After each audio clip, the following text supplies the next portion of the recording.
Memang benar, saya pun tengok dalam TikTok menakutkan. Tetapi kita jangan terpengaruh dengan provokator-provokator ini. Kalau kerana di Indonesia, provokator-provokator ini sangat luar biasa.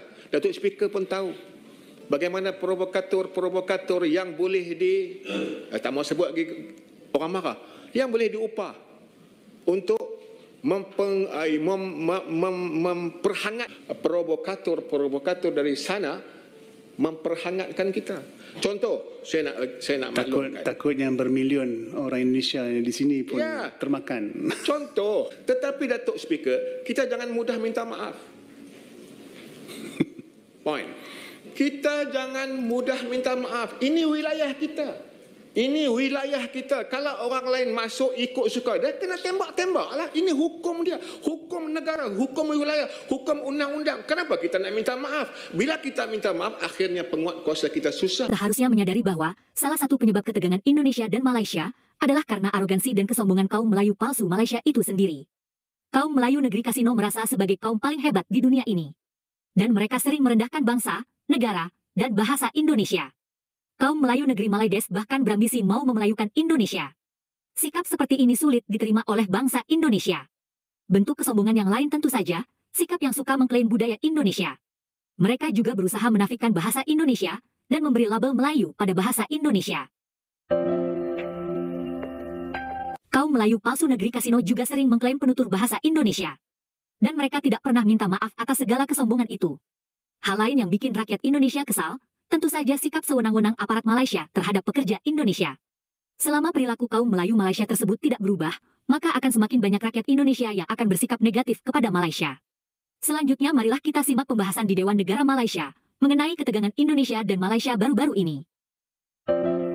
Cuma kedengaran sangat sekarang ni apabila ada suara-suara provokasi yang sangat tidak bagus antara Malaysia dengan Indonesia dan kesannya di Malaysia dan di Indonesia ada suara daripada Malaysia untuk sedia perang dengan Indonesia. Apa benda cerita? Apa penting? Apa benda tujuannya? Dan kemudian direspon oleh orang Indonesia. Sekarang bila isu sekatan terhadap pekerja-pekerja Indonesia lagi timbul ketajaman. Apa pandangan Datuk tentang perkara ini? Sebab ini juga merupakan cetusan yang sangat tidak baik dalam suasana politik dan juga dunia yang berada dalam agak sangat porak-poranda ini. Memang benar, saya pun tengok dalam TikTok menakutkan. Tetapi kita jangan terpengaruh dengan provokator-provokator ini. Kalau kerana di Indonesia, provokator-provokator ini sangat luar biasa. Datuk Speaker pun tahu bagaimana provokator-provokator yang boleh tak mau sebut lagi orang marah, yang boleh diupah untuk memperhangatkan isu dan sebagainya. Kalau saya tengok dalam TikTok, seolah-olah kita nak berperang esok. NKRI, Negara Kesatuan Republik Indonesia, ganyang Malaysia. Sekarang duk cakap lagi. Tetapi itulah kebiasaan kita. Itulah kebiasaan Presiden Indonesia sekarang. Haji Prabowo Subianto. Cool. Datuk Seri Anwar Ibrahim, cool.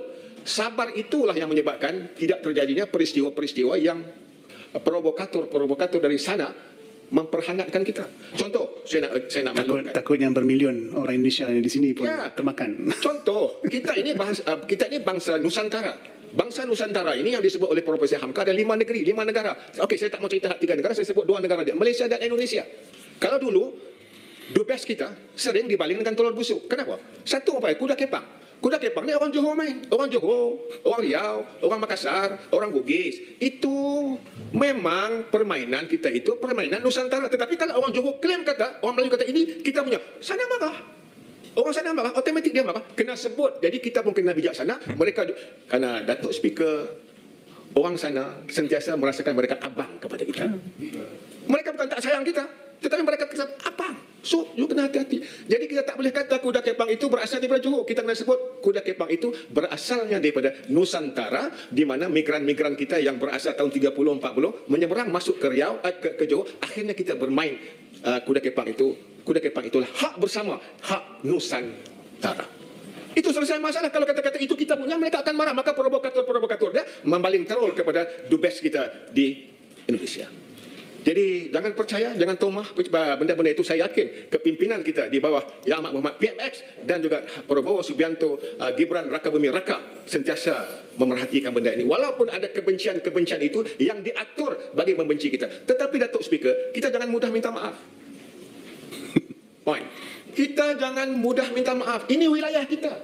Ini wilayah kita. Kalau orang lain masuk ikut suka, dia kena tembak-tembak lah. Ini hukum dia. Hukum negara, hukum wilayah, hukum undang-undang. Kenapa kita nak minta maaf? Bila kita minta maaf, akhirnya penguat kuasa kita susah untuk menjalankan tugas kepada negara. Kita jangan mudah minta maaf. Ini wilayah kita. Ini wilayah kita. Kalau orang lain masuk ikut suka, dia kena tembak-tembak lah. Ini hukum dia. Hukum negara, hukum wilayah, hukum undang-undang. Kenapa kita nak minta maaf? Bila kita minta maaf, akhirnya penguat kuasa kita susah untuk menjalankan tugas kepada negara. Bagi kami, provokator sesungguhnya adalah pemimpin dan profesor Melayu palsu Malaysia sendiri. Merekalah yang menyediakan dongeng untuk mengklaim budaya Indonesia. Mereka pula yang berusaha menafikan bahasa Indonesia. Dan provokator lain tentu saja, sikap kaum Melayu Kasino yang suka merendahkan bangsa Indonesia. Boleh saja kaum Melayu negeri Kasino tidak mau minta maaf.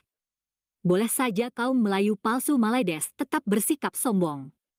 Tapi hal itu justru semakin menumpuk sikap negatif rakyat Indonesia pada Malaysia. Sikap negatif ini sangat besar dan bisa semakin menggunung.